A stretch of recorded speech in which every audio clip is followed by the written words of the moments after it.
তুমি তো মুসলমানের ঘরে জন্ম নিয়া এভাবে ঈমানকে ফেলে দিলা।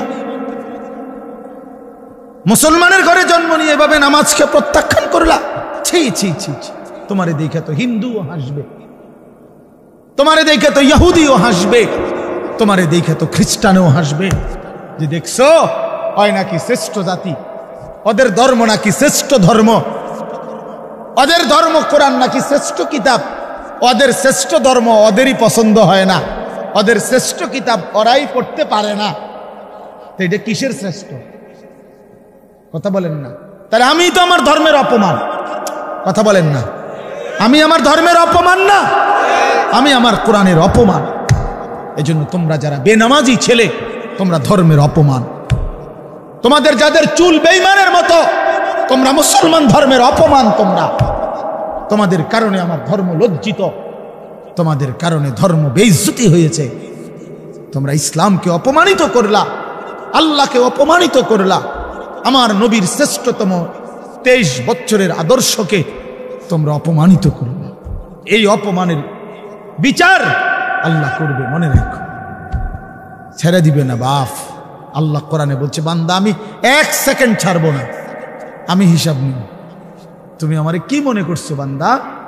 বাদুগা খাওয়াইছি দেখিয়া তুমি মনে করছো আমি মাতি না? হ্যাঁ, কিটা মনে করছো? এ পেশাব পায়খানার ভাত তুমি মনে করছো আমি কিছুই বলবো না, কিছুই বলবো না। তুমি জানো না ফেরাউনকে শোয়াইছে কে? তুমি জানো না কারুনকে শোয়াই দিছে কে? তুমি জানো না নমরুদ সাদ্দাতকে নিশ্চিহ্ন করে দিয়েছে কে? তুমি শোনো নাই? তুমি আন্দাজ করো নাই আমি আল্লাহ কেমন? এই পৃথিবীর কত অবাধ্য জাতিকে আমি আল্লাহ ধ্বংস করে দিয়েছি, শোনো নাই? কই, গোটা পৃথিবীর সমস্ত আধুনিক প্রযুক্তি থাকার পরেও তো বাবা আমেরিকার ওই বেঈমানরা ক্যালিফোর্নিয়ার লস অ্যাঞ্জেলস তাদের একটি স্টেট আগুনে দাবানলে পুরে ছাই হয়ে গেছে। লক্ষ লক্ষ কোটি কোটি মিলিয়ন বিলিয়ন ডলারের এক এক বিল্ডিং। আপনারা মুরব্বীরা মিলিয়ন বিলিয়ন ডলার কিতা এটি বুঝতেন না? কয়টা আপনি 1 মিলিয়ন বিলিয়ন ডলার কত টাকা? কমপক্ষে 300 টাকার বেশি। মানে আপনি এটি বুঝতেন না, এটান বুঝতেন না। কথা বুঝছেন কিনা?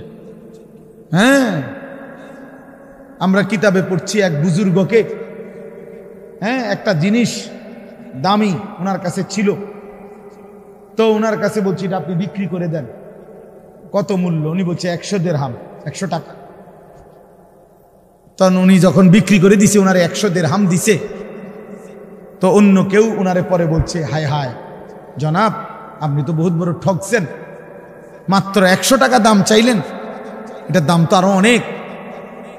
তো উনি বলছেন, আল্লাহর কসম 100 টাকার উপরে, 100 দিরহামের উপরে কোনো সংখ্যা আছে? আমার তো এটা জানা নেই, আমার তো এর উপরে কিছু জানা নাই। আমার মেজো বোনের বিয়ে যখন হয়েছিল, মেজো বোন, আমি তখন প্রাইমারি শেষ করে মাদ্রাসায় ভর্তি হয়েছি। এই সময় আমার বোনের বিয়ে হয়েছে। তো বোন জামাই যখন ওই আগে ছোটবেলায় বিয়ের দিন বোন জামাই যখন আসছে, তখন শরবত খাওয়াইছি যে গেইটে নাকি, তখন কিছু টাকা দিতে হয় না যে শরবত খাওয়ায় তারে। তো আমারে 100টা টাকা দিছে উনি প্রথম। তো এগুলা নাকি ওনার কাছে আরো টাকা ছিল, তো ওই আর একটু সাফাসাফি করলে আরো দেয়, আরো কিছু দেয়, না মানলে আরো দেয়, এমনি এমনি নিয়ম ছিল। আমার 100 টাকা দিছে, আর এটা দেখে আমি একটা দৌড়ে আইয়ালাইছি। আমার পুরো মনে আছে, একেবারে কসম, আমার পুরো এখনো মনে হইলো আর এই কথাটা। আমার একেবারে আমার ভাই, চাচাতো ভাইটাই বা অন্যরা এত দমকাইছে, বেউকুফ 100 টাকা লইয়া দৌড় দিয়ে আইয়ালাইছ। আমি বলছি, আমি তো আসলে এর চাইতে বেশি টাকা জীবনে আর দেখি না।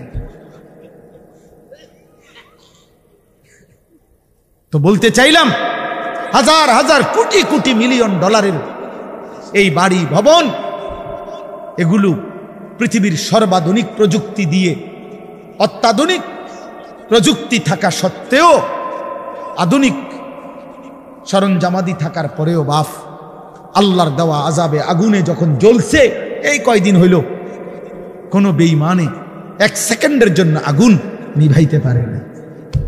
14,000 ফায়ার সার্ভিস কর্মী একসাথে আপনার পানি দিছে, আরো বাড়ে, আগুন আরো বাড়ছে। তার মানে বোঝা গেল বাবা, পৃথিবীর কারো শক্তি মূলত কোনো শক্তি না, আল্লাহর শক্তির সামনে, আল্লাহর ফয়সালার সামনে। আল্লাহ যদি ভালো রাখে তাইলেই ভালো থাকা। হ্যাঁ, আপনার টাকা তো আছে 1000 কোটি টাকা, কিন্তু আপনার ফেডে অসুখ, আপনি টেহা দিয়ে কিনবেন। আপনার টাকা তো আছে লক্ষ কোটি টাকা, কিন্তু আপনার তো ডায়াবেটিস, আপনি কিনবেন টাকা দিয়ে কি করবেন? আপনি 7,000 ধন হইলেও কি লাভ হবে আপনার? এই জন্য আমি অনুরোধ করছি, আমরা মোমেন, আল্লাহ আমাদেরকে বলছে এটাই কথা, তোমাদের উপরে আমি রোজা ফরজ করলাম, তোমরা আমার হুকুম মানো, তোমরা আমারে মানো বান্দা। রোজা মানে বিরত থাকা, সিয়াম মানে বিরত থাকা, তার মানে গুনাহ থেকে বাঁচো, হালাল বস্তু থেকে বাঁচো। আমি তোমাদেরকে হারাম তো হারামই, হারাম থেকে আবার ফিরাবো কেন? হারাম থেকে তো ফিরতে সারা বছরের জন্যই বলে দিছি। তো আমি রমজান মাসে তোমাদের 3টি হালাল খাবার হালাল ছিল, পানি হালাল ছিল, হালাল স্ত্রী হালাল ছিল। আমি রমজানের 30টা দিন, একটা মাসে তোমাদের জন্য খাদ্য, পানি, স্ত্রী, এই 3টা জিনিস হালাল বস্তু আমি হারাম করে দিলাম। যেন আমি বুঝাইতে চাইলাম যে দেখো, আমি আল্লাহ যেখানে হালালটাও হারাম করে দিলাম, সেখানে হারামটার প্রতি আমি আল্লাহর কি পরিমাণ ঘৃণা। যালিকা ফাদলুল্লাহি ইউতিহি মান ইয়াশা।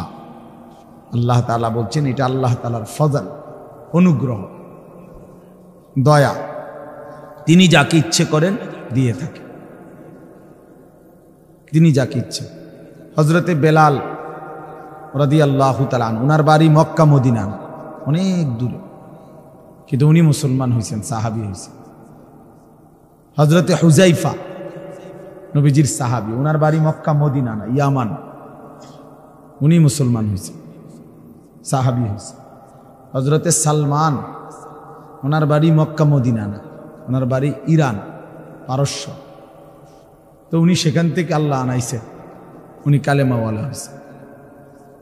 হযরত আবু হুরায়রা রাদিয়াল্লাহু তাআলা, বিখ্যাত সাহাবী, সবাই নাম জানে।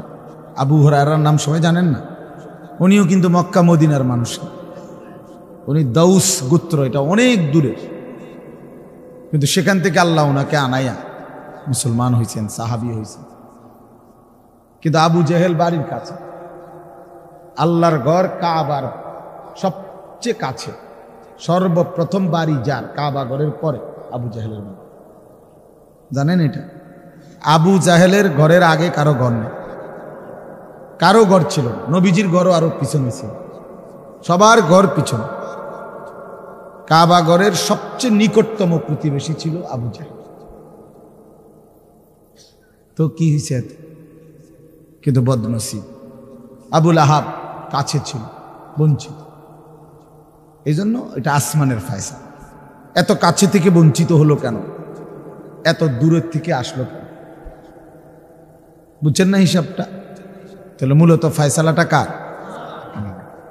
ইউতিহি মান ইয়াশা। আল্লাহ বলছেন আমার অনুগ্রহ, আমার দয়া, আমি যাকে ইচ্ছে করি দিয়ে থাকি, আমি যাকে ইচ্ছে করি দিয়ে থাকি। এই জন্য বললাম আর কি, আমি সবাই শুনতে পারবে, শুনবে, এটা জরুরি না। আল্লাহ যাকে পছন্দ করে, ইচ্ছে করে, তাকে আল্লাহ তাআলা দ্বীনের বুঝ দান করে। হাদিসের মধ্যে আছে, মাইয়ুরিদিল্লাহু বিহি খায়রান ইউফাক্কিহু ফিদ্দীন। আল্লাহ যার ভালো চান, কল্যাণ করতে চান, তাকেই আল্লাহ তাআলা দ্বীনের বুঝ দান করে, দ্বীনের বুঝ দান করে। নবীজি বলেন, ইজা আরাদাল্লাহু বিআবদিন খায়রান ইস্তা'মালাহু। আল্লাহ যখন তার কোনো বান্দার ব্যাপারে ভালোর ফয়সালা করে, তো আল্লাহ তাআলা তাকে কাজে লাগান। সাহাবীরা জিজ্ঞেস করছে, কিভাবে কাজে লাগায়? কাইফা ইস্তা'মিলুহু, হে আল্লাহর রাসূল, আল্লাহ তাকে কাজে লাগান কিভাবে? তো নবীজি বলেন ইউওয়াফিকুহু লিআমালিন ক্বাবলাল মাউত, আল্লাহ যাকে ভালো চান তাকে মৃত্যুর আগে আগে নেক আমল করার তৌফিক দান। এটাই তারে কাজে লাগাইছে যে ঠিক আছে তোমারই দিয়ে আমি আমার সিজদা দেওয়াবো, তোমারই দিয়ে আমি আমার ঘরের খেদমত নেব, তোমারই দিয়ে আমি আমার কোরআনের খেদমত নেব। আল্লাহ তাকে আমলের তৌফিক দিয়ে থাকেন। তাইলে এই জন্য বললাম, এটা সব সময় মনে রাখবে, আল্লাহর দেওয়া তৌফিক ছাড়া বান্দা নামাজ পড়তে পারে না। বাত আল্লাহ সবাইকে খাওয়ায়, সেজদা আল্লাহ সবাইকে দিয়ে দেওয়ায়। দুনিয়ার প্রয়োজন আল্লাহ সকলের প্রয়োজন পূরণ করে, জন্তু জানোয়ার, কুকুর বিড়াল, সাপ বিচ্ছু, কাফের মুশরিক বেঈমান নাস্তিক মুরতাদ, এদের সকলের দুনিয়াবি প্রয়োজন আল্লাহ পূরণ করে।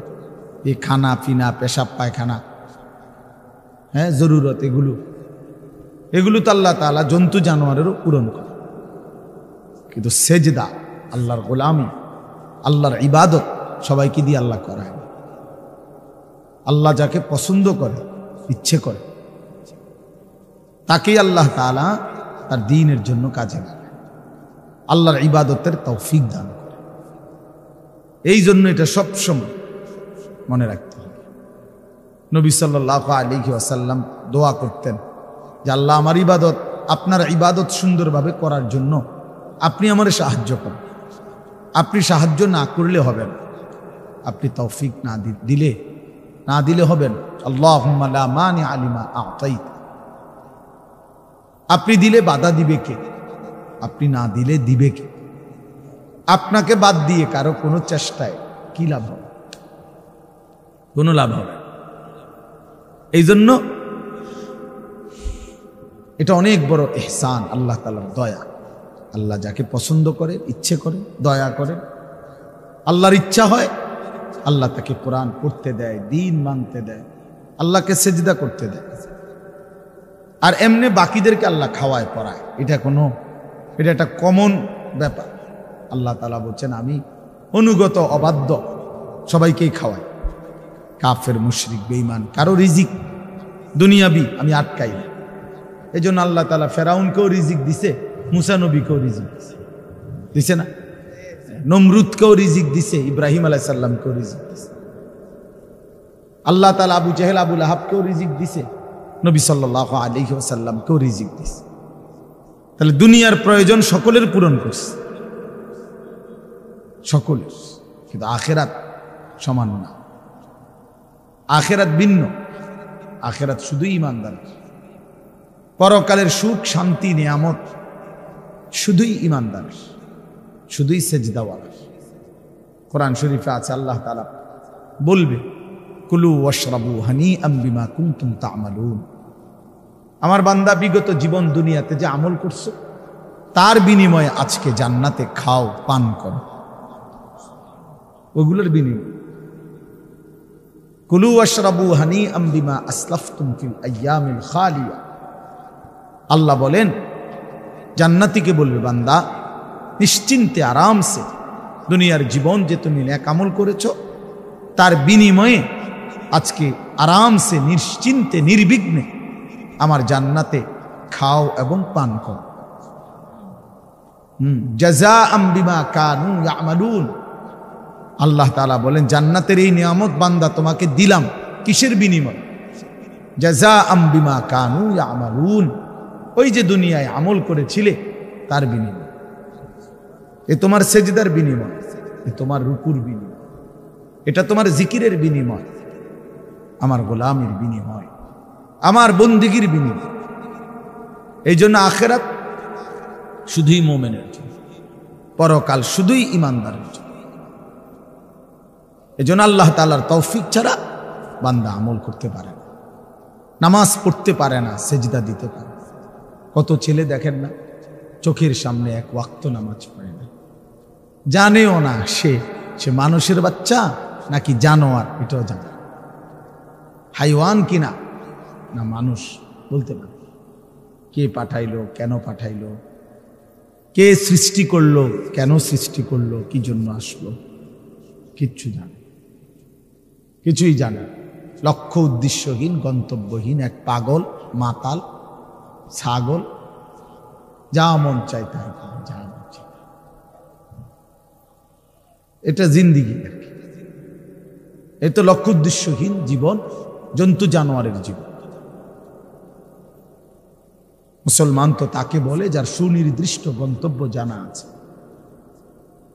ইমানদারের গন্তব্য জানা আছে যে আমার গন্তব্য কোথায়, আমার এটা হায়াত, এরপরে আমার মৃত্যু, কবর, এরপরে আমার হাসরের মাঠ, এরপরে আমার মিজান, হিসাব, এরপরে আমার ফুলসেরাত, এরপরে আমার জান্নাত।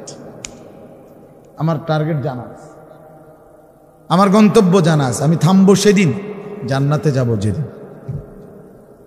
আমার টেনশন দূর হবে সেদিন, আমি জান্নাতে ঢুকবো যেদিন। ওয়াকালুল হামদুলিল্লাহিল্লাযী আযহাবা আন্নাল হাযান। কোরআনুল কারীমের মধ্যে আছে, আল্লাহ তাআলা বলেন, জান্নাতি বান্দা জান্নাতে ঢুকে বলবে, আল্লাহ আপনার প্রশংসা করছি, আজকেই আমার চিন্তা পেরেশানি জীবনের তরে শেষ হল। আজ আমি জান্নাতে ঢুকি, এবার আমি নিশ্চিন্ত হলাম, নিশ্চিন্ত হলাম, আর কোনোদিন এই জান্নাত থেকে বের হতে হবে। আল্লাহ তাআলা বলছেন আর কখনোই এখান থেকে বের হইতে হবে না। খালিদিনা ফিহা আবাদা, চিরস্থায়ী।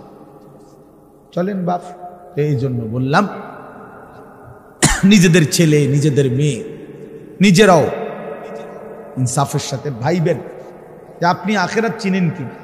আপনার ছেলে মেয়েগুলো যেই জীবন পরিচালনা করতেছে, এতে কি মনে হয়, এতটুকু আন্দাজ করা উচিত যে আমার ছেলে আসলে আখিরাত চিনে কি, আমার ছেলের সামনে কোনো গন্তব্য আছে কিনা, নাকি এই মোবাইল, নারী, ছবি, জিনা, ব্যভিচার, মদ, জুয়া, নাচ, গান, উলঙ্গ দৃশ্য, হালাল হারামের কোনো বাজ বিচার নাই, পাক নাফাকের কোনো বাজ বিচার নাই, লজ্জা শরম হায়া কিচ্ছু নাই, যখন যা মন চায় খাইতেছে, হ্যাঁ, যা মন চায় তাই করতেছে।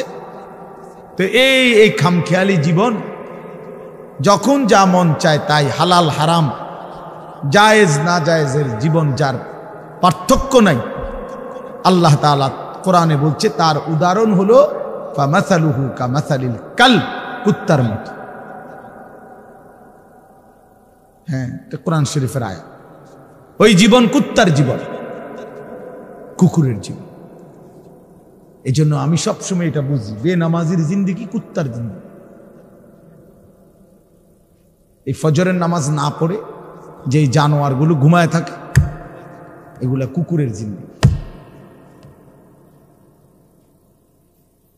খালাস। এই সুদখোরগুলো যে জিন্দেগি কাটায়, এগুলো কুকুরের জিন্দেগি।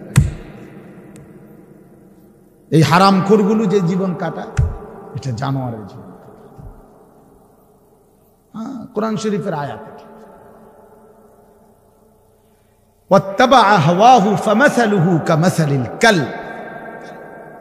আল্লাহ বলছে মনের ইচ্ছা মতো যে চলে, আল্লাহর হুকুমের পরোয়া করে না, হালাল হারাম এর পার্থক্য যে মানে না, আল্লাহ বলছে তার উদাহরণ কামাসালিল কালব, কুত্তার মতো, কুকুরের মতো। ইন তাহমিল আলাইহি ইয়ালহাস আও তাতরুকহু ইয়ালহাস। আল্লাহ বলছে কুকুরের স্বভাব, দৌড়ানি দিলেও জিহ্বা লম্বা করে হাঁফায়, ছেড়ে দিল দাঁড়ায়া দাঁড়ায়া জিহ্বা লম্বা করে হাঁফায়, জিহ্বা লম্বা করে হাঁফায়, এমন করে। এই কুকুরের স্বভাব। পেলেও অতৃপ্ত, না পেলেও অতৃপ্ত, থাকলেও অশান্তি, না থাকলেও, কারণ হারাম করছে, নাফরমান যে, আল্লাহর অবাধ্য যে, পাক নাফাক, হালাল হারাম, যার কাছে সুদ আর ব্যবসা একই রকম মনে হয়, সে কি মানুষ নাকি? যার কাছে আপন বউ পরের মহিলা সমান মনে হয়, নিজের বউও দেখে, মানুষের বেডিও দেখে, তো তার কাছে কি কোনো হালাল হারামের পার্থক্য আছে কি? তো সে জানোয়ার না তো জানোয়ার কি? সে জানোয়ার না তো জানোয়ারটা কে? তাই বলে? ইনসাফের কথা বলে, নাহলে বিচারে কর কি কয়? এই জন্য এটা সবসময় মনে রাখবেন, জওয়ান হন আর বুড়া হন, আমি হই আর আপনি হন, হালাল হারামের পার্থক্য যার মধ্যে নাই, কুকুরের মধ্যে কোনো হালাল হারামের পার্থক্য নাই, কুকুরের মধ্যে পাক নাফাকের কিছু নেই, কারণ যেহেতু সে জানোয়ার। কিন্তু মানুষ যে ইনসান, তার সৃষ্টিগত সত্তার মধ্যে হালাল হারামের অনুভূতি থাকতে হবে। মুসলমান তাকেই বলবে যার মধ্যে জায়েজ না জায়েজের পার্থক্য আছে, হালাল হারামের অনুভূতি আছে, পাক নাফাকের অনুভূতি আছে। কোরআনুল কারীমে আল্লাহ তাআলা এটা বলছেন। এজন্য নবীজি বলছেন, আল হালালু বাইয়িন ওয়াল হারামু বাইয়িন। যেটা হালাল এটা স্পষ্ট, যেটা হারাম এটাও স্পষ্ট। নবীজি বলেন, আমি অন্ধকারে রেখে যাই নাই উম্মতকে, একটা সেকেন্ডের জন্য আমি আমার উম্মতকে আড়ালে রেখে যাই নাই, সবকিছু আমি স্পষ্ট বলেছি। হালালগুলো পরিষ্কার করে দিছি, হারাম যা তাও স্পষ্ট করে দিয়েছি। 24 ঘন্টার যাবতীয় কর্মকাণ্ড আমি আল্লাহ স্পষ্ট করে দিয়েছি। ওই দেখেন, ওই অপদার্থ ছেলেটার দিকে এক নজরে মোবাইলের দিকে তাকায় গেছে, কারে বলে কি ওয়াজ করে এর কোনো খবর। এটা ধরে রাখছে মোবাইল, এক নজর একদিকে খালা। এবার ওয়াজ হয়, কারে বলে কি বলে, আমার এত কিছু দরকার, আমি আর আমার মোবাইল। এই জিন্দেগি, এই ছেলে পেলেদের আকসারের জীবনে 24 ঘন্টা পৃথিবীতে তার একটাই জিনিস, সেটা হলো একটা মোবাইল। এটাই তার মা, এটাই তার বাবা, এটাই তার আত্মীয়, এটাই তার স্বজন। মোবাইলেই হাসে, মোবাইলেই কাঁদে, মোবাইলেই আবেগ, সব কিছু জীবনের মোবাইলটা। কোত্থেকে আসলো, কে বানাইলো, কে সৃষ্টি করলো, কেন পাঠাইলো, কে আমারে বানাইলো, আমি কোত্থেকে আসলাম, কেন রাত হয়, কেন দিন হয়, আমার কোনো দায়িত্ব আছে কিনা আমার আল্লাহর পক্ষ থেকে, কিচ্ছুর কোনো সামান্যতম বুঝ বুদ্ধি আকল দিমাগ কিচ্ছু। 365 দিন, এক বছরে কোনো দিন নামাজ পড়ে না, তারও কিছু মনে পড়ে না, কেউ তারে মনে করায়ও দেয় না। কই তার বাপ কেডা, তার মা কি, কেউ একটু বলেও না যে কিরে বাপ, তুমি যে এক ওয়াক্ত নামাজ পড়ো না, তুমি মুসলমানের বাচ্চা হইলা কেন, তুমি মানুষের বাচ্চা হইলা কেন? তার মা একটাবার বলে না, মায়ে কেমন, সন্তানেই কেমন।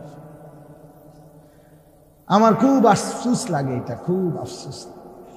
মাঝে মাঝে মনটা চায় যে কি আসলে কি মুসলমান এত পাষাণ হইল কেন?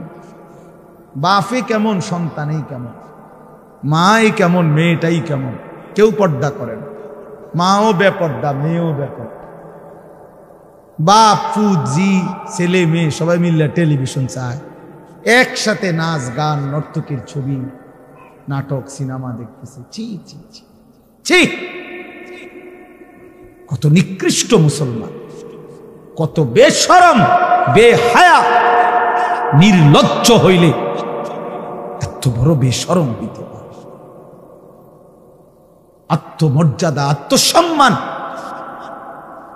লজ্জা যদি এক বিন্দু থাকতো, তাইলে তো বাবা জিজ্ঞেস করতো যে কিরে বাপ, তুই মুসলমানের ঘরে জন্ম নিয়া এক ওয়াক্ত নামাজ পড়ে না, তুই কেমনে রে আমি মুসলমানের সন্তান হইলি? তুই মুসলমানের ঘরে সন্তান হইলি কেমন? আরে এইটা তো আগে বোঝাপড়া করার বিষয় ছিল। তোর বিদেশ, তোর চাকরি, তোর দাখিল, তোর এসএসসি বেড়া এডি বাদ দে বেড়া, থো বেড়া এডি পরের কথা বেড়া। আগে তুই মুসলমানের বাচ্চা কিনা আগে এটা বল বেটা। তোর নামাজের বোঝাপড়া কর আগে বেটা। কিসের তোর বিদেশ, আবার কিসের তোর দেশ? তোর চাকরি দিয়ে আমি করব কি, তোর ব্যবসা দিয়ে আমি করবো কি, তোর উপার্জন খাইয়া আমি করবো কি বেটা? তুই তো হারাম কর, তুই তো নাফরমান। এতটুকু যদি বিবেক বাবার না থাকে, সেটা কেমন বাপ, এ কেমন অভিভাবক, এ কেমন মুসলমান মা বাবা যাদের হৃদয়ে এই কথা আসলো না? আপনার তো উচিত ছিল আগে এই বুঝাপড়া করা, আগে ছেলের সাথে এই বুঝাপড়া করেন। তুই মুসলমানের বাচ্চা কিনা আগে এটা বল। মুসলমানের বাচ্চা 16 বছরে এক ওয়াক্ত নামাজ ছাড়া থাকে কেন? কথা বলেন, ইনসাফ কি বলে? ইনসাফের কথা বলেন, বিচারের কথা বলেন। ছেলেগুলোকে আপনারা এভাবে ছেড়ে দিলেন, আর তোমরা ছেলেরাও বাবা এভাবে নষ্ট হয়ে গেল। অনাদরে, অবহেলায় এমন সুন্দর জীবন, এমন সুন্দর যৌবন, শরীর, স্বাস্থ্য সব শেষ করে দিলা। একবারও মনে পড়লো না তোমারও তো শেষ আছে বাপ। রাত যেমন ভোর হয়, দিন যেমন রাত হয়, তোমারও হায়াতও একদিন শেষ হয়। প্রতি ঘন্টা, মিনিট, সেকেন্ড যায় মানে তোমার হায়াত যায়, আমার হায়াত যায়, ঠিক না? তো আল্লাহ আমাদেরকে বুঝ দান করেন। এজন্য বাপ আমরা ভাবা উচিত, আমাদের এটা ফিকির করা উচিত। এ ছোটরাও, বড়রাও, মাঝ বয়সীরাও, এত লাগাম ছাড়া মানুষ হয় না। মুসলমানের জীবন এত বড়, জন্তু জানোয়ারের মতো হওয়ার কথা না বাবা। হ্যাঁ, গুনাহ হইতে পারে, গুনাহ আমারও আছে, আপনাদেরও আছে, গুনাহ হইতে পারে, হবে। সেটা হলো হুঁচট খাওয়া। মানে চলার পথে আমি 10 কিলো পথ হাঁটলাম, আমি 30 কিলো পথ গেছি এক জায়গা থেকে আরেক জায়গায়। তো এই চলার পথে হয়তো একবার আধবার পড়ে যাইতে পারি, পিছলা খাইতে পারি, ঠিক আছে, এটা হইতে পারে। কিন্তু আমি বুঝি 30 কিলোমিটার একেবারেই পড়ে রইলাম, পিছলা খাইয়া রইলাম। তাহলে ভুল আমার হইতে পারে, গুনাহ আমার হইতে পারে। আমার 6 মাসে কোনোদিন নামাজ ছুটে যাইতে পারে। আমি জীবন চলার পথে কখনো কাউকে রাগ করতে পারি, গালি দিয়া লাইতে পারি। এটা তো হওয়া স্বাভাবিক, হইতে পারে। কিন্তু লাগাতার প্রতিদিন একরকম, এটা মুসলমান? কথা বুঝছেন কিনা আমার? আপনি বুঝি এর প্রত্যেকদিন মিশা কথা কইবেন, আপনি বুঝি প্রতিদিন সুদ খাইবেন, আপনি বুঝি প্রত্যেক দিন ওজনে কম দিবেন, এটা বুঝি মুসলমান? আপনি বুঝি একদিনও নামাজ পড়তেন না, আপনি বুঝি 365 দিনে কোনোদিন ফজরের নামাজ পড়তেন না, এটা মুসলমান? তো এটা তো হুঁচট খাওয়া না, এটা তো গাদ্দারি, এটা তো ইচ্ছা করে ঠান্ডা মাথায় ধীরে সুস্থে ভেবে চিনতে আল্লাহর সাথে গাদ্দারি করতেছে, আল্লাহরে বুড়া আঙ্গুল দেখাইতেছে যে দেখো কইলা কেন সেজদা দিতাম না, চাই কিতা করতাম। আল্লাহ বলবে অসুবিধা নাই বান্দা, বাতে না খাও, আর তো বেশি কিছু না, দুগা খানাই তো খাও, আর ঘুম যাও, খানা তো কুত্তাও খায়। তবে মনে রাখো কবরে আইসো, একটা লাথি দেওয়া মু ফেরেশতারে দিয়া, একটা লাথি, এক লাথিতে বুঝবা আমার নাফরমানির শাস্তি কি। কাল্লা সাউফা তা'লামুন সুম্মা কাল্লা সাউফা তা'লামুন। আল্লাহ বলে বান্দা কবরে আইসো, আমি বুঝায় দেব আমার নাফরমানির শাস্তিটা কি। ফেরেশতা 2 কান বরাবর, আল্লাহর নবী বলছেন নাফরমানের কবরে ফেরেশতা ফায়াদরিবু দারবাতান বাইনা উযুনাইহি, 2টা কান বরাবর ঘাড়ের মধ্যে প্রত্যেকটা আঘাত করবে লোহার হাতুড়ি দিয়ে। ফায়াসিহু সাইহাতান, নাফরমান কবরে এত জোরে চিৎকার করবে, ইয়াসমাউহা মান ইয়ালিহি ইল্লা সাকালাইন। আল্লাহর নবী বলেন দুনিয়াবাসী, মানুষ এবং জিন ব্যতীত আল্লাহর সব সৃষ্টি ওই বেঈমানের কবরের চিৎকার শুনতে পাবে, এমন জোরে চিৎকার দিবে। একটা একটা আঘাত এভাবেই চলবে কিয়ামত পর্যন্ত, এভাবেই চলবে কিয়ামত পর্যন্ত। আল্লাহর নবী সাল্লাল্লাহু আলাইহি ওয়াসাল্লাম বলেন নাফরমান পাপীকে যখন কবরে রাখা হবে, তিনটা প্রশ্নের উত্তর যখন নাফরমান দিতে পারবে না, সাথে সাথে কবর তারে এত জোরে একটা চাপ দিবে, একটা চাপ দিয়া ডান পাশের মাটি বাম দিকে, বাম দিকের মাটি ডান পাশে চলে আসবে। হাত্তা তাখতালিফা আদলাউহু, আল্লাহর নবী বলেন ডান পাশের পাজরের হাড্ডি ভাইঙ্গা বাম পাশে ঢুকে যাবে, বাম পাশের হাড্ডিগুলো ভাইঙ্গা ডান পাশে ঢুকে যাবে। নবীজি দেখায় দিছে হাত্তা তাখতালিফা আদলাউহু, এইভাবে দুই আঙ্গুল একটা যেমন আরেকটার মধ্যে ঢুকে যায়, আল্লাহর নবী বলেন এভাবে পাজরের হাড্ডি একটা আরেকটার মধ্যে ঢুকে যাবে। কি বাপ মনে করছো তোমারে এমনে এমনে ছেড়ে দিব? কি মনে করছো যার ভাত খাইলা তার বুঝি হিসাব দিতে হবে না? কি মনে করছো মুফত এটা?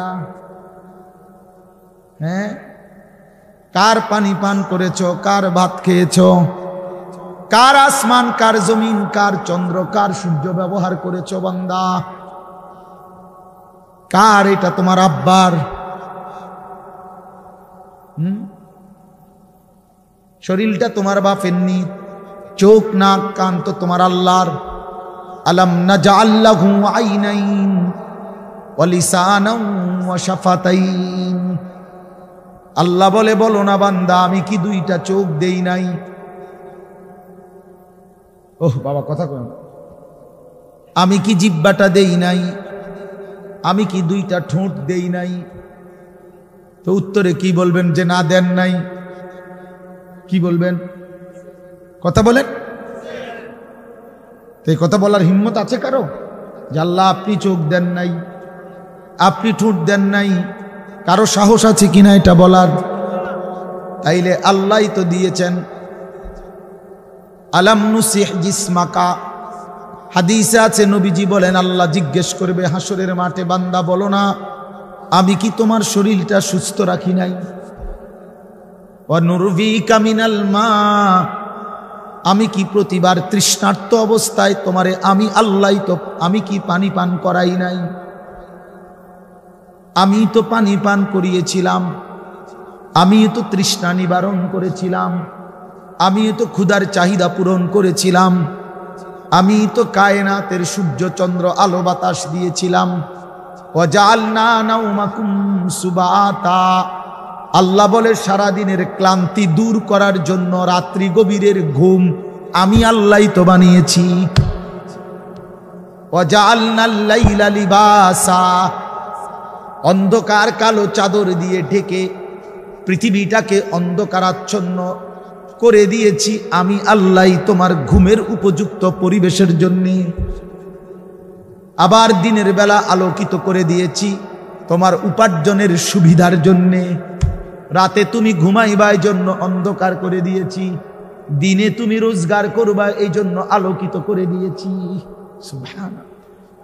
ওয়াজআলনান নাহারা মাশা, উপার্জনের জন্য দিন বানিয়েছি, ঘুমাইবার জন্য রাত বানিয়েছি।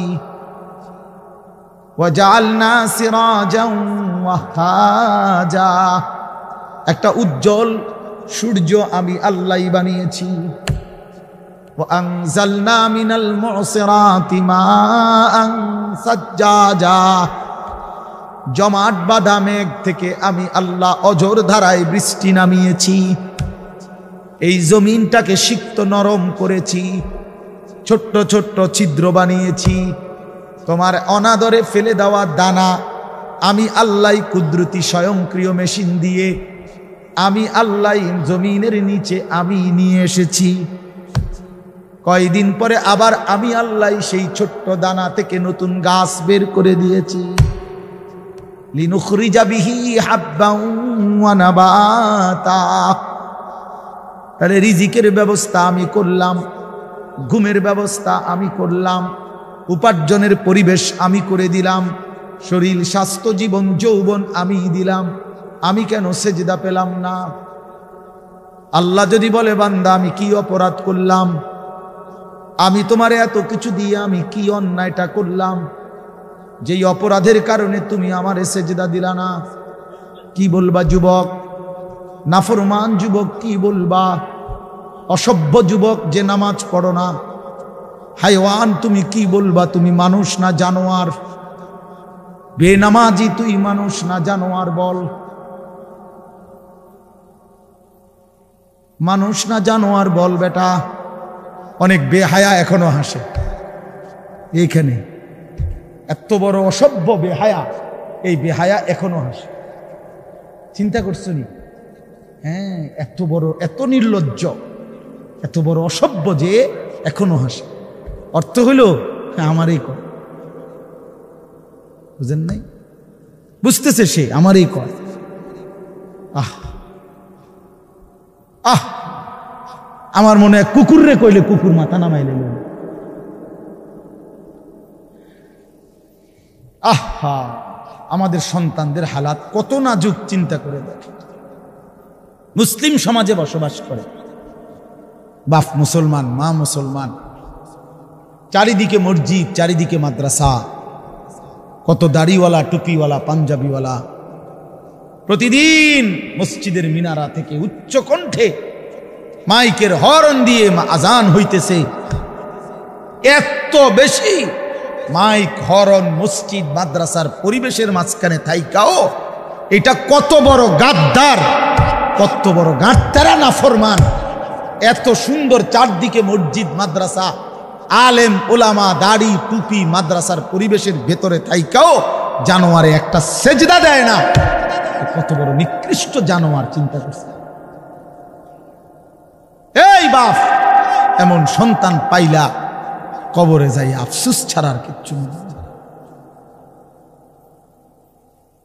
আজকে যদি এই আফ্রিকার জঙ্গলে থাকতো তাহলে হইতো যে বাবা এত বড় আফ্রিকার জঙ্গলে ছিলাম, যেখানে কোনো দিন কোনো আজান হয় নাই, যেখানে কোনো মসজিদ দেখি নাই, মাদ্রাসা দেখি নাই, আল্লাহ চিনব কোত্থেকে?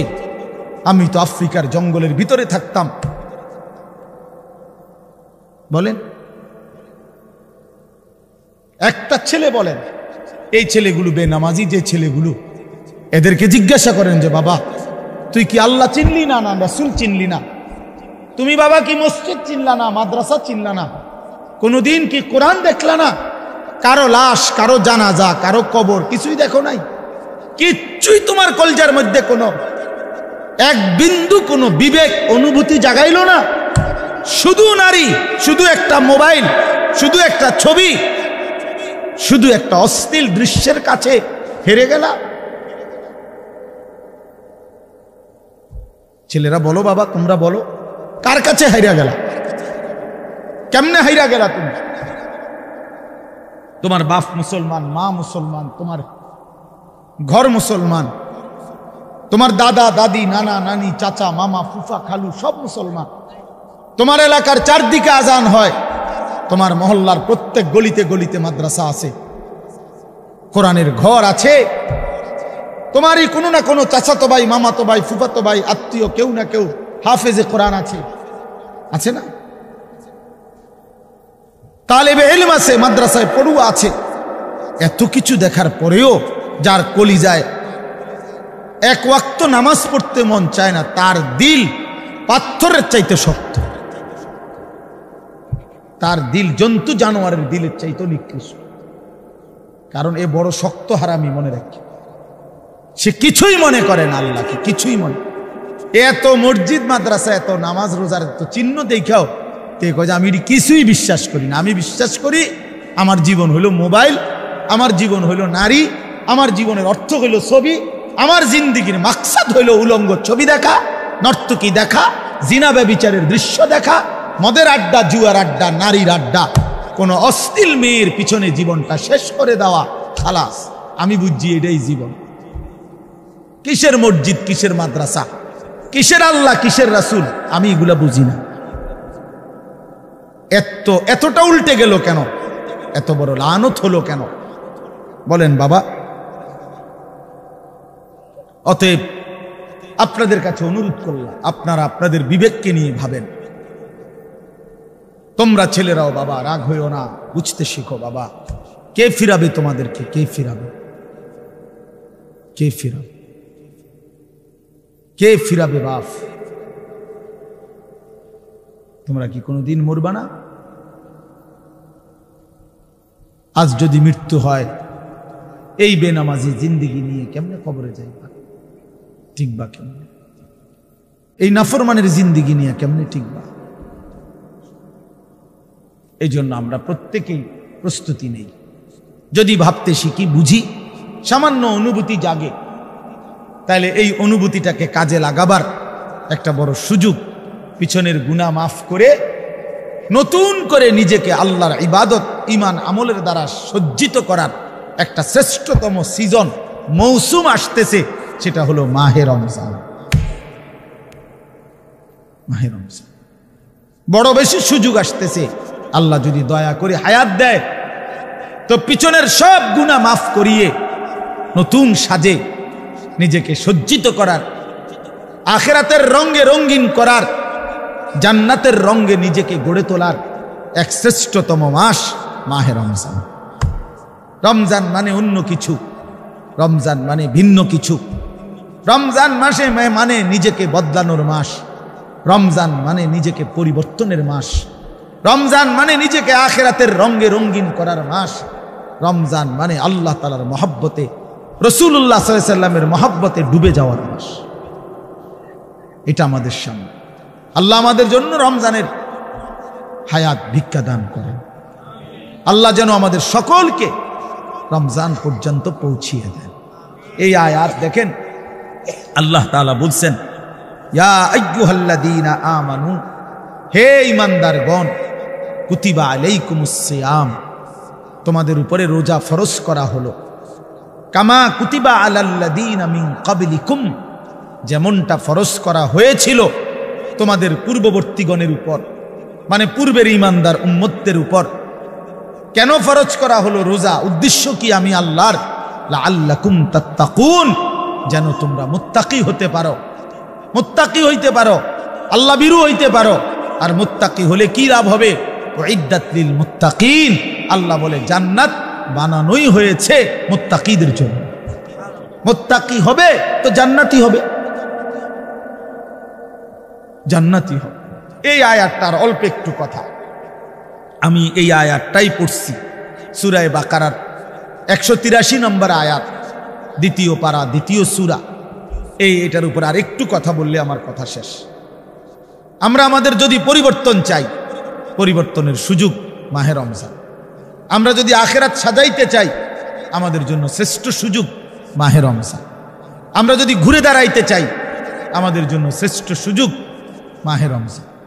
মাহে রমজান, আল্লাহ নাফরমানির এই জিন্দিগি আমি ছেড়ে দেব, আপনার রঙে রঙিন হব, তাইলে শ্রেষ্ঠতম সুযোগ মাহে রমজান।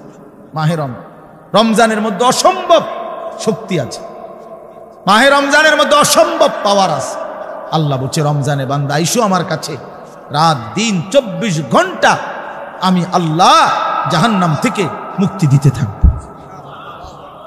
ওয়াতাখাউ মিনান নার, জাহান্নাম থেকে মুক্তি দেব, সারা রাত মুক্তি দেব, সারা দিন মুক্তি দেব। রমজানের প্রতি ঘন্টা, প্রতি মিনিট, প্রতি সেকেন্ড হীরা মণি মুক্তা জহরতের চাইতেও কোটি গুণ বেশি দাম, কোটি গুণ বেশি। আল্লাহ তাআলা সেই মহিমান্বিত রমজান আমাদের সামনে আনতেছেন। আর মাত্র 18-19 দিনও বাকি নাই।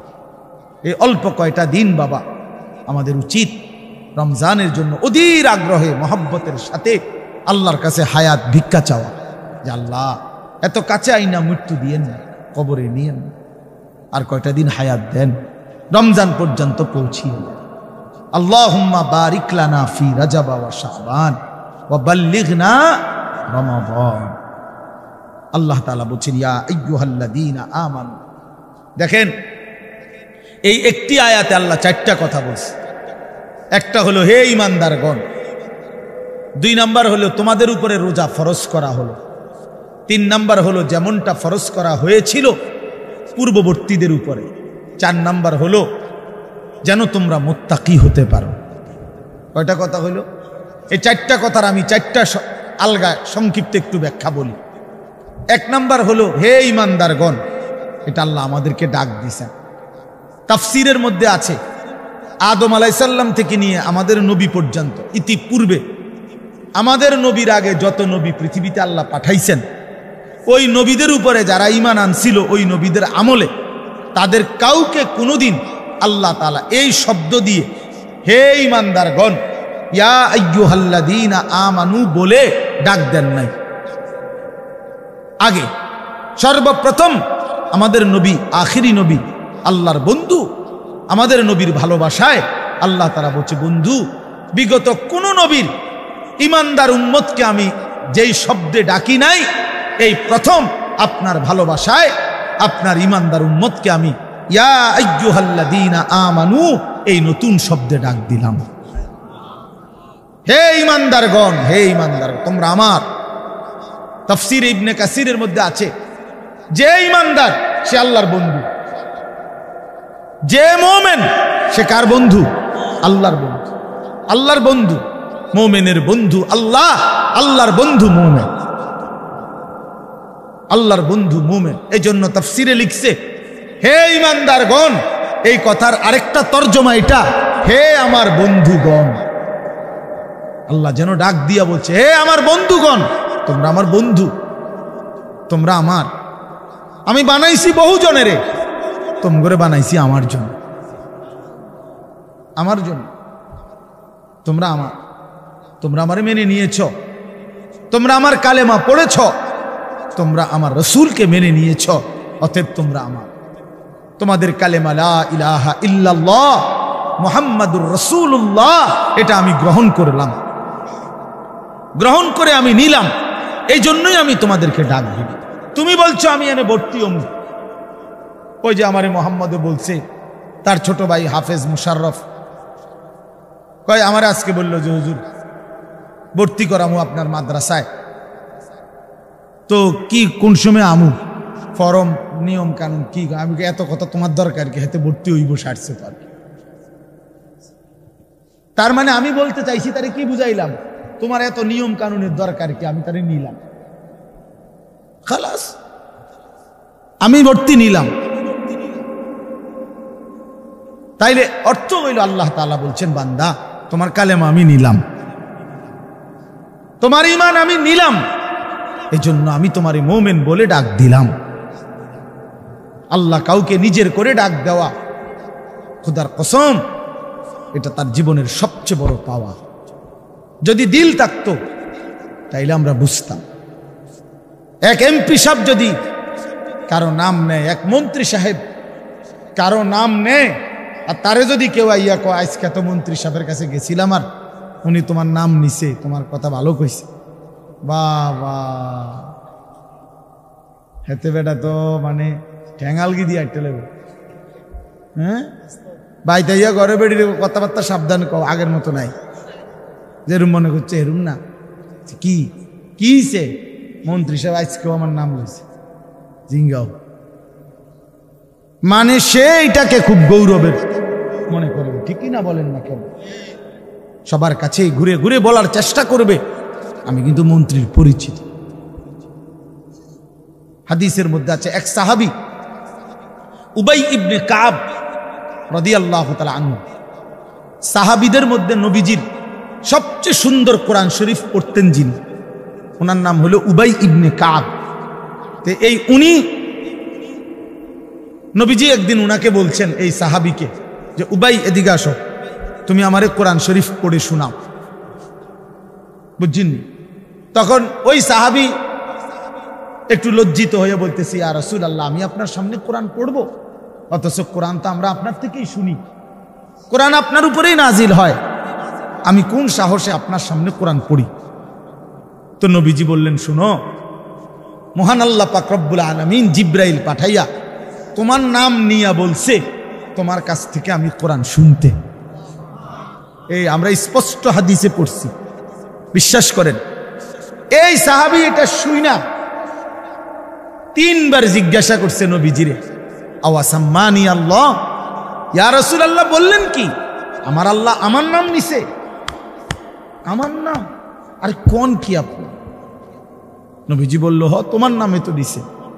উনি আবার জিজ্ঞাসা করছে, ইয়া রাসূলুল্লাহ সত্যি বলছেন আমার নাম নিয়েছেন আল্লাহ? বলছে, হ তোমার নাম। আবার জিজ্ঞাসা করছে, হাদিসের স্পষ্ট শব্দ আছে ফাবাকা, 3 বারের পরে এই সাহাবী খুশিতে আনন্দে চিৎকার করে কাঁদতে শুরু করছে আর বলতেছি, ইয়া রাসূলুল্লাহ, এক গোলামের কি পরিমাণ সৌভাগ্য, তার মুনিব তার নাম নিয়েছে। তা আমরা আমাদের কালেমার কি পরিমাণ সৌভাগ্য, আমরা একবার বলেছি কালেমা, আল্লাহ আমাদেরকে ডাক দিছে, ইয়া আইয়ুহাল্লাযীনা আমানু, হে আমার কালেমা ওয়ালারা, আমরা আমার, তোমরা আমার, আমি তোমাদের ঈমান নিলাম, আমি তোমাদেরকে ডাক দিলাম। এক মুমিনের কি পরিমাণ খুশি হওয়া উচিত আপনি শুনেন। 29 নম্বর পারায় একটা সূরা আছে, সূরায়ে মুরসালাত। এই যে এর আগে একটা সূরা আছে, সূরায়ে দাহর, কোরআনুল কারীমের 76 নম্বর সূরা, 2 পৃষ্ঠাওয়ালা ছোট সূরা। এই সূরাটার মধ্যে জান্নাতের বর্ণনা সবচেয়ে সুন্দর, মানে জান্নাতের বর্ণনা হৃদয় কারা এই সূরাতে আছে। এই সূরাটা যেদিন নবীজির উপরে নাজিল হয়েছে, সেদিন নবীজির সামনে একজন কালো রঙের সাহাবী বসা ছিলেন। ওয়া ইনদাহু রাজুলুন আসওয়াদ, কালো একজন রঙের সাহাবী বসা ছিল, উনি বসা ছিলেন। এই সময় এই সূরাটা নাজিল হয়েছে, নবীজি উনাগরে শুনাইছে সূরাটা। তো এই সূরার মধ্যে জান্নাতের এমন হৃদয়গ্রাহী বর্ণনা, এই সাহাবীটা সামনে যিনি বসা কালো রঙের সহজ সরল সাহাবী, উনি এই সূরা এটা শুইনা জান্নাতের আশায় খুশিতে একটা চিৎকার দিছে, এক চিৎকারে হাদিসে আছে উনি ওইখানেই ইন্তেকাল করছে এখানে। তখন আল্লাহর নবী বলেন, ওয়াল্লাহি লাকাদ আখরাজা নাফসা সাহিবিকুমুশ শাওকু ইলাল জান্নাহ। নবী বলেন, আল্লাহর কসম, জান্নাতের প্রবল আকাঙ্ক্ষায় তোমাদের বন্ধু জীবন দিয়ে দিল। নিকাল যায় দম তেরে কদমোं के नीचे, यही दिल की हसरत, यही दिल की आरज़ू है। এটা উর্দু শের আর কি, অর্থ হলো, হে প্রিয়তম, তোমার পায়ের নিচে জীবন দিলাম, জান দিয়ে দিলাম, আর এটাই ছিল আমার সারা জিন্দেগীর তামান্না, দিলের আকাঙ্ক্ষা, যে তোমার জন্য আমি জীবন দেব, আর সেটাই দিয়ে দিলাম। নিকাল যায় দম তেরে কদমোं के नीचे, তোমার কদমের নিচে আমার জান দেব। यही दिल की हसरत, এটাই ছিল দিলের আকাঙ্ক্ষা। এজন্য আজকে ছেলেরা কোথায় জীবন শেষ করে দিচ্ছে? এমন সুন্দর জীবন, এমন সুন্দর যৌবন, আহা, শক্তির টাইমটা, জীবনের সক্ষমতার সময়। ছোটবেলা তো ভাইয়া দুর্বল, বৃদ্ধ বয়সটাও দুর্বল। তোমাদের অনেক কিশোর নওজোয়ান একজনের গায়েও চাদর নাই, কিন্তু মুরব্বী সবগুলোর গায়ে চাদর। দেখো চাকায়া, এই চাচারা তো আমার সব পরিচিত চাচা। অর্থ হইল এই বৃদ্ধের এই দুর্বলতা তাকে চাদর গায়ে দিতে বাধ্য করেছে। তার শরীরে শীতের অনুভূতিটা বেশি, ঠিক কিনা বলেন? কিন্তু তোমরা নওজোয়ান, তোমাদের অধিকাংশ কারো গায়ে চাদর নেই। তোমরা দেখো ভাইয়া, আমার গায়ে কোনো চাদরই নাই। তাইলে বুঝাইতে চাইলাম, এই শক্তির সময় যৌবন, যুবক চাইলে পাহাড় কাইটা সমান করতে পারবে, যুবক চাইলে সাগর নদী মাটি দিয়ে ভরাট করে দিতে পারবে। একটা এলাকার যুবক ছেলেরা যদি চায়, সবার হাতে হাতে মদের বোতল পৌঁছাই দিতে পারবে। একটা সমাজের ছেলেরা যদি চায়, সবার হাতে হাতে নামাজের মুসল্লাও তুলে দিতে পারবে। অতএব ছেলেরা, তোমরা যারা যুবক আয়োজন করছো, আমি তোমাদের উৎসাহ দেই, একটু আগাও, এখানে থাইমা যাইও না।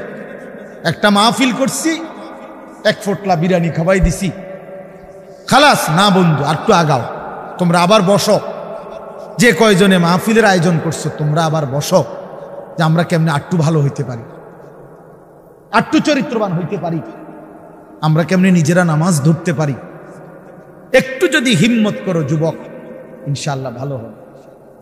শনিবার দিন আমি আমার মাদ্রাসায়, এই শনিবারে সকাল 10টা থেকে বিকাল 4:30 পর্যন্ত, এইবারই প্রথমবার আমি আলাদা 16 বছর থেকে 30 বছরের নিচে যাদের বয়স, এই কিশোর যুবকদের জন্য আলাদা ইসলাহি মজলিসের আয়োজন করছিলাম। আমার শায়েখ আল্লামা মুফতি মুশতাকুর নবী সাহেব বয়ান করছেন, আল্লামা মুফতি আমজাদ হুসাইন সাহেব বয়ান করছেন, হযরত মাওলানা মুফতি ইউসুফ বিন ইকবাল বয়ান করছেন, আমাদের কুমিল্লা ক্যান্টনমেন্টের বড় একজন শিশু বিশেষজ্ঞ ডাক্তার মিজানুর রহমান উনি বয়ান করছেন, আমি নিজে কিছু কথা বলছি। প্রায় 600 ছেলে এন্ট্রিভুক্ত আসছে, এখানে উপস্থিত হয়েছে 600। সন্দ্বীপে, চট্টগ্রামে আমরা প্রতি বছর সন্দ্বীপ যাই, সেখানে 4-5টা ছেলে ফজরের নামাজের জন্য, তারা বন্ধু কলেজের ছেলে, 4-5 জন ছেলে মাত্র। ওরা একদিন সিদ্ধান্ত নিছিল, ওরা সবসময় ফজরের নামাজ পড়তো, তো ওরা একদিন সিদ্ধান্ত নিছে যে ফজরের পরে তারা সন্দ্বীপ তো সাগরের পারে, তো সাগরের পারে হাঁটতো তারা। তো তারা একদিন সিদ্ধান্ত নিছিল আজ থেকে 1 বছর আগে যে আমরা সকালবেলা না হাইটা চলো আমরা বন্ধুদেরকে ফজরের জন্য জাগাই, ফজরের ক্যাম্পেইন করি, ফজরের জন্য গণসংযোগ করি। এই 4-5 জন ছেলে উদ্যোগ নিয়ে শুরু করছে। ঠিক 1 বছরের মেহনতে এই গত নভেম্বর, 24 সালের নভেম্বরে আমি গেছি মাহফিলে, ওইখানে তারা আমার লিস্টেড, ফজরের পরে আমি তাদের জন্য আলাদা বয়ান করছি, তাদের আলাদা মাহফিল হয়েছে ফজরের পরে। মানে রাইতে আমি যেই প্যান্ডেলে ওয়াজ করছি ওই প্যান্ডেলটা তারা সকালের জন্য আবার ভাড়া নিছে। বুঝেন না এই কথা? আমি ওখানে ছিলাম, আর ওখানে রাত্রে আসা যায় না, ওইটা সন্দ্বীপে স্পিড বোট দিয়ে আইতে যাইতে হয়, তো রাইতে আওয়ানোর সিস্টেম নেই, থাকতে হয়। এই জন্য ফজরের পরে আবার বয়ান করছি 1.5 ঘন্টা। তো ওরা, আমি বললাম এত ভোরে ছেলেরা আইবনি, কয় হুজুর আসবেন ইনশাআল্লাহ, আপনি দেখেন।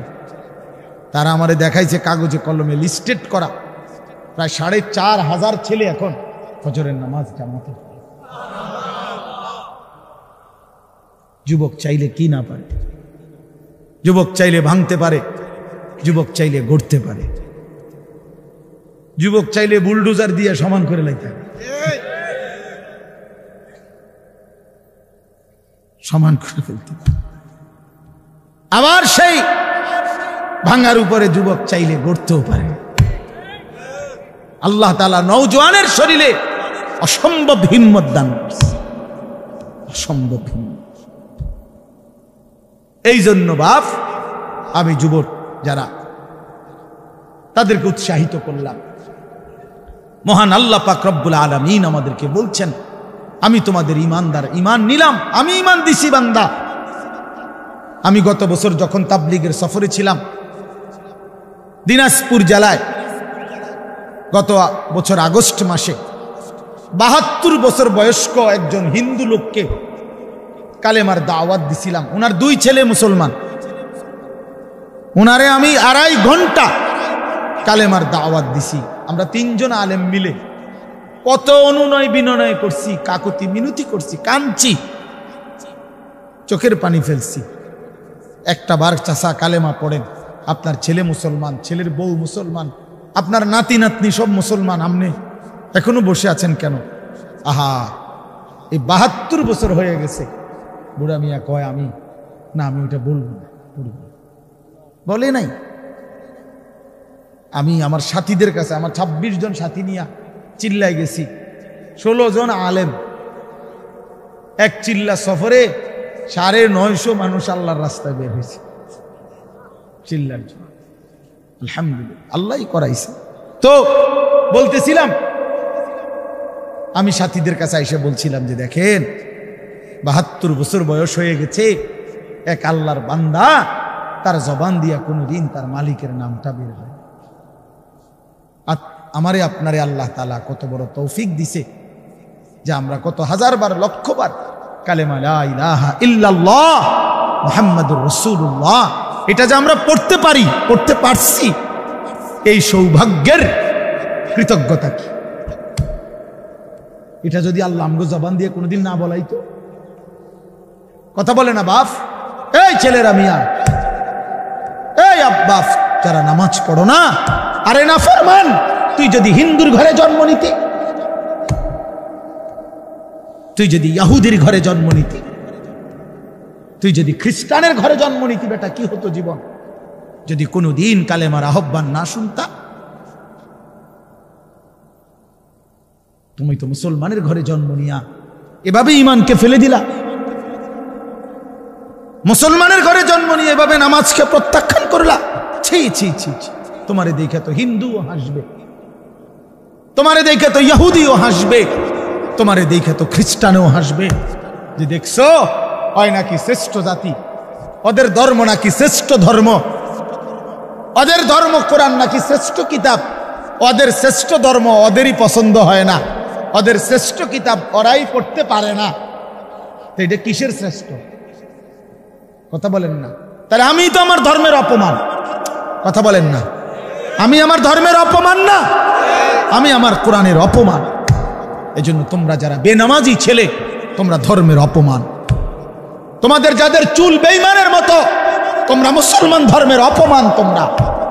তোমাদের কারণে আমার ধর্ম লজ্জিত, তোমাদের কারণে ধর্ম বেইজ্জতি হয়েছে। তোমরা ইসলামকে অপমানিত করলা, আল্লাহকে অপমানিত করলা, আমার নবীর শ্রেষ্ঠতম 23 বছরের আদর্শকে তোমরা অপমানিত করলা। এই অপমানের বিচার আল্লাহ করবে, মনে রাখো, ছেড়ে দিবে না বাপ। আল্লাহ কোরআনে বলছে, বান্দা আমি 1 সেকেন্ড ছাড়বো না, আমি হিসাব নিব। তুমি আমারে কি মনে করছো বান্দা? বাদ্যুগা খাওয়াইছি দেখিয়া তুমি মনে করছো আমি মাতি না? হ্যাঁ, কিটা মনে করছো? এ পেশাব পায়খানার ভাত তুমি মনে করছো? আমি কিছুই বলবো না, কিছুই বলবো না। তুমি জানো না ফেরাউনকে শোয়াইছে কে? তুমি জানো না কারুনকে শোয়াই দিছে কে? তুমি জানো না নমরুদ সাদ্দাতকে নিশ্চিহ্ন করে দিয়েছে কে? তুমি শোনো নাই? তুমি আন্দাজ করো নাই আমি আল্লাহ কেমন? এই পৃথিবীর কত অবাধ্য জাতিকে আমি আল্লাহ ধ্বংস করে দিয়েছি, শোনো নাই? কই, গোটা পৃথিবীর সমস্ত আধুনিক প্রযুক্তি থাকার পরেও তো বাবা আমেরিকার ওই বেঈমানরা, ক্যালিফোর্নিয়ার লস অ্যাঞ্জেলস তাদের একটি স্টেট আগুনে দাবানলে পুরে ছাই হয়ে গেছে। লক্ষ লক্ষ কোটি কোটি মিলিয়ন বিলিয়ন ডলারের এক এক বিল্ডিং। আপনারা মুরব্বীরা মিলিয়ন বিলিয়ন ডলার কিতা এটি বুঝতেন না? কয়টা আপনি 1 মিলিয়ন বিলিয়ন ডলার কত টাকা? কমপক্ষে 300 টাকার বেশি। মানে আপনি এটি বুঝতেন না, টেহাইনি এটান বুঝতেন না। কথা বুঝছেন কিনা? হ্যাঁ, আমরা কিতাবে পড়ছি এক বুজুর্গকে, হ্যাঁ, একটা জিনিস দামি ওনার কাছে ছিল, তো ওনার কাছে বলছি এটা আপনি বিক্রি করে দেন। কত মূল্য? উনি বলছে 100 দিরহাম, 100 টাকা। তখন উনি যখন বিক্রি করে দিছে, ওনারে 100 দিরহাম দিছে। তো অন্য কেউ ওনারে পরে বলছে, হায় হায় জনাব, আপনি তো বহুত বড় ঠকছেন, মাত্র 100 টাকা দাম চাইলেন, এটার দাম তো আরো অনেক।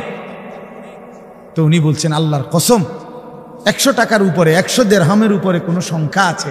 আমার তো এটা জানা নেই, আমার তো এর উপরে কিছু জানা নাই। আমার মেজো বোনের বিয়ে যখন হয়েছিল, মেজো বোন, আমি তখন প্রাইমারি শেষ করে মাদ্রাসায় ভর্তি হয়েছি। এই সময় আমার বোনের বিয়ে হয়েছে।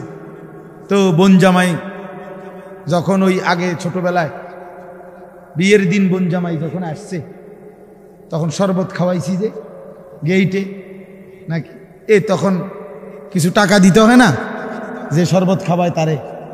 তো আমারে 100টা টাকা দিছে উনি প্রথম।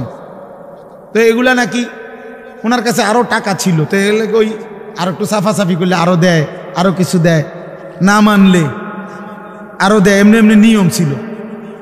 আমার 100 টাকা দিছে, আর এটা দেখে আমি একটা দৌড়ে আইয়ালাইছি। আমার পুরো মনে আছে, একেবারে কসম, আমার পুরো এখনো মনে হইলো আর এই কথাটা।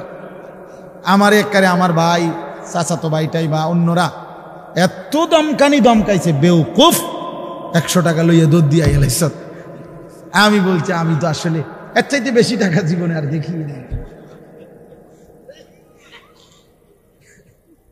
তো বলতে চাইলাম, হাজার হাজার কোটি কোটি মিলিয়ন ডলারের এই বাড়ি ভবন, এগুলো পৃথিবীর সর্বাধুনিক প্রযুক্তি দিয়ে, অত্যাধুনিক প্রযুক্তি থাকা সত্ত্বেও, আধুনিক সরঞ্জামাদি থাকার পরেও বাপ আল্লাহর দেওয়া আযাবে আগুনে যখন জ্বলছে, এই কয়দিন হইল কোনো বেঈমানে 1 সেকেন্ডের জন্য আগুন নিভাইতে পারে না। 14,000 ফায়ার সার্ভিস কর্মী একসাথে আপনার পানি দিছে, আরো বাড়ে, আগুন আরো বাড়ছে। তার মানে বোঝা গেল বাবা, পৃথিবীর কারো শক্তি মূলত কোনো শক্তি না, আল্লাহর শক্তির সামনে, আল্লাহর ফয়সালার সামনে। আল্লাহ যদি ভালো রাখে তাইলেই ভালো থাকা।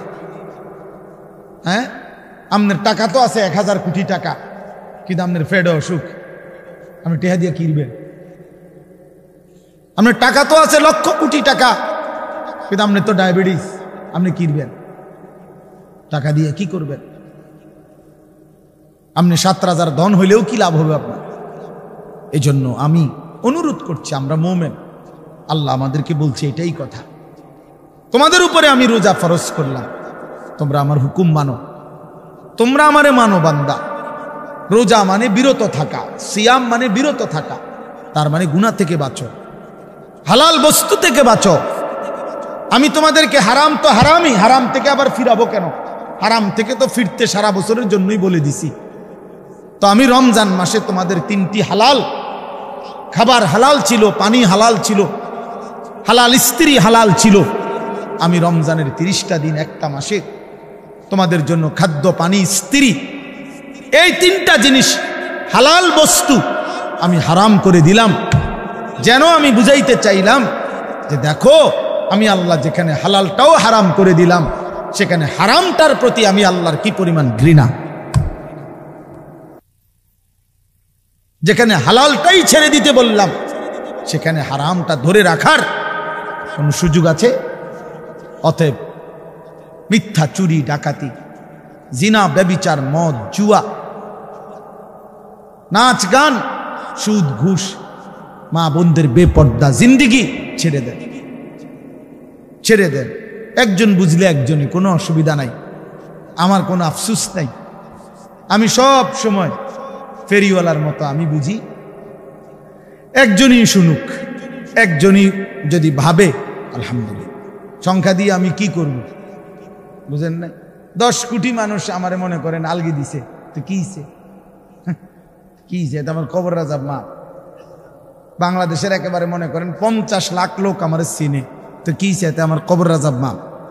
তো আর কি, পরিচিতি, অপরিচিতি, জনপ্রিয়তা, এগুলো কোনো বিষয় না, এগুলো কোনো মুখ্য বিষয় নয়। বিষয় হলো আল্লাহর কাছে গ্রহণ হওয়া, আখিরাতের মুক্তি পাওয়া, জাহান্নাম থেকে মুক্তি পাওয়া। অতএব আজকে এতটুকুই মূল কথা। আমরা প্রত্যেকেই এটা ভাবি, আমরা মুমিন। প্রিয় ভাই বলেন, আমরা এখানে যারা এখন বসছি, রাত 12টা বাজে, আমার কথা শেষ। ইনসাফের সাথে ছেলেরা, বাবা বলো তুমি মুসলমান কিনা? না না, ছেলেরা আলাদা বলো, বাবা কও তোমরা মুসলমান কিনা? প্রিয় বাপ বলো তুমি মুসলমান কিনা? তুমি মুসলমানের সন্তান কিনা? তাইলে তুমি সিদ্ধান্ত দাও আজকে। বয়স্ক যারা আছেন তারা আপনারা বসা থাকেন, কিন্তু তোমরা যারা 30 বছরের নিচে ছেলে, তোমাদের বয়স, বুঝে শুনে ধোঁকা দিও না, আল্লাহর সাথে ধোঁকা করো না, আল্লাহর সাথে মস্কারি করো না। হাদিসের মধ্যে আছে, এক লোক নবীজির সামনে বাম হাত দিয়ে খাইতেছিল, মুসলিম শরীফের হাদিস। নবীজি তারে বলছে ডান হাতে খাও, তখন সে বলছে আমি ডান হাতে খাইতে পারি না। নবীজি বলছে তাইলে আর পারবাও না। কসম আল্লাহর, ওই হাদিস আছে। সাহাবী বলে ওই লোক আর কোনোদিন ডান হাত মুখের কাছে আনতে পারে নাই, কারণ সে তো মূলত মিথ্যা বলছিল, অহংকার করে বলছিল। এই জন্য আমি অনুরোধ করছি, তোমরা যারা 30 বছরের নিচে আছো ছেলে বাবা, তোমরা দিল থেকে বুঝে শুনে তোমরা নিয়ত করে দাঁড়াও, যে এই কথার নিয়তে দাঁড়াও, যার ভাল লাগে যে আমি ইনশাল্লাহ চেষ্টা করুম ফজর সহ 5 ওয়াক্ত নামাজ পড়তে। তুমি সিদ্ধান্ত নিয়ে বলো যে আমি চেষ্টা করব, আমি নারী ছবি, অশ্লীল দৃশ্য থেকে, মোবাইলের অশ্লীল ছবি থেকে নিজেকে বাঁচাইবার নিয়ত করলাম, সিদ্ধান্ত করলাম। আল্লাহ তৌফিক দিলেই তো পারবা, ঠিক কিনা বলেন না কেন? অতএব নিয়ত করে হিম্মতের সাথে যে আসলেই হুজুর আমি দিল থেকে বললাম, এই নিয়ত করে দাঁড়াও, যার ভাল লাগে দাঁড়াও, কোনো বাধাবাধকতা নাই, যার মন চায় দাঁড়াও, আমার কোনো জোরাজুরি নাই, বাকি তুমি দিল থেকে বলো, মন থেকে মনে নিয়ত করো, তোমার দিলে তুমি, কারণ তোমার কবর তোমার, আমার কবর আমার, তোমার ঘরে তুমি ফিরবা, আমার ঘরে আমি ফিরবো। সবাই রাজি তো ইনশাআল্লাহ? আল্লাহ তাআলা তৌফিক দান করেন। বসবাস আল্লাহ কবুল করে নেন। মনে করো ঠকবা না, মনে রাখো নামাজ পড়ে কেউ ঠকে না, না পড়ে ঠকে। গুনাহ ছেড়ে দিয়ে ঠকবা না, বরং গুনাহ ছেড়ে দিলে দামি হইবা ইনশাআল্লাহ। দামি হইও, নিজে দামি হবা, মনে রাখো দামি। একটা জিনিস শেষ মনে রাখো ছেলেরা, যে কোনো মূল্যে আমরা আলহামদুলিল্লাহ গোটা পৃথিবী নিয়ে আমাদেরও পড়ালেখা করা আছে, সারা পৃথিবীর হালাত আমরাও বুঝি কম বেশ। আমরা জেনারেল লাইনেও পড়ালেখা করছি, কুমিল্লা ভিক্টোরিয়া কলেজ থেকে মাস্টার্স পাস করছি, সরকারি আলিয়া মাদ্রাসা থেকে কামেল পাস করছি, কওমি মাদ্রাসা থেকে দাওরায়ে হাদিস পাস করছি। তাহলে মাটির তলে থাকি না, পৃথিবীর নিয়ে আমরাও গবেষণা ভাবি। কাজে সারা পৃথিবীর যেই পরিস্থিতি বর্তমান এবং আমাদের কোরআন সুন্নাহর যেই ভাষ্য, এই সবগুলো বিশ্বাস করো, একত্রে মিলাইলে এ কথা আমাদের কাছে একেবারে স্পষ্ট। আগামীর পৃথিবী ইসলামের পৃথিবী, আগামীর পৃথিবী কোরআনের পৃথিবী। মনে রাখো বললাম বাপ, তুমি দেখবা, তোমার হায়াতেই দেখবা ইনশাআল্লাহ। এখন যাদের বয়স এই 20, 25, 26, 28, যাদের বয়স 12, 15, তোমরা ইনশাআল্লাহ আগামীর ইসলাম দেখবা, কালেমার বিজয় দেখবা। তোমরা শুনবা যে ফিলিস্তিন বিজয়ী, তোমরা শুনবা সারা পৃথিবীতে কালেমার পতাকা উড়েছে, তোমরা শুনবা ইউরোপ আমেরিকার শক্তি নিশ্চিহ্ন হয়ে গেছে, তোমরা শুনবা ইসরায়েলের কুত্তারা পরাজিত হয়ে গেছে। সেদিন বুঝবা ইমানদারি দামি, সেদিন বুঝবা চরিত্রবান ছেলেটাই দামি, সেদিন বুঝবা নামাজি ছেলেটাই দামি। আর যারা চরিত্র নষ্ট করে ফেলেছ, তুমি ফালতু কোনো না কোনো সিফাত কুনাত কইরা থাকি। এই জন্য আমরা দয়া করি ইনশাআল্লাহ প্রত্যেকেই আমরা ইনশাআল্লাহ নামাজ পড়বো তো ইনশাআল্লাহ। ভালো হও, চরিত্রবান হও, নিজের জীবন গঠন করো, আল্লাহ তৌফিক দান করে। এবার একটা অনুরোধ হইল, 5টা মিনিট আমার অনুরোধ, ছেলেরা তোমাদের জন্য সামান্য একটু তাবারুক প্যাকেট মেহমানদারির ব্যবস্থা করছে, দিবে। এইটা দেওয়ার সুযোগ দাও, একটু একটু করে ফাঁকা করে দাও, কোনো শব্দ ছাড়া কথা বলবেন। আপনারা কোনো কথা বলবেন, একদম চুপ, একটা শব্দ করবেন না, কেউ কোনো কথা বলবেন না। স্বেচ্ছাসেবক কোনো কথা বলেন, আপনি দেন এমনি, আমি বলতেছি, আমি কন্ট্রোল করতেছি, আনেন দাও ভাই। তোমরা একদম কোনো বুদ্ধি দিবেন না, কোনো বুদ্ধির দরকার নেই, আমি বুদ্ধি লইয়ে চলি। বিরিয়ানি দই না বুদ্ধিও যদি আমার না থাকে তো কি ওয়াজ করিয়া যায়? হ্যাঁ, কোনো কথা নাই বাবা, তোমরা কেউ ডিস্টার্ব করো না, ঠিক আছে না? ইনশাআল্লাহ আমরা মুসলমান, এই সামান্য এক প্যাকেটে কি আসবে যাবে? হ্যাঁ দাও, যার যার কেউ ডাবল নিও না ইনশাআল্লাহ। এরপরে আমি দোয়া করব, আগে দেওয়া হোক, ঠিক আছে ইনশাআল্লাহ। আমরা মনে মনে 33 বার সুবহানাল্লাহ, 33 বার আলহামদুলিল্লাহ, 34 বার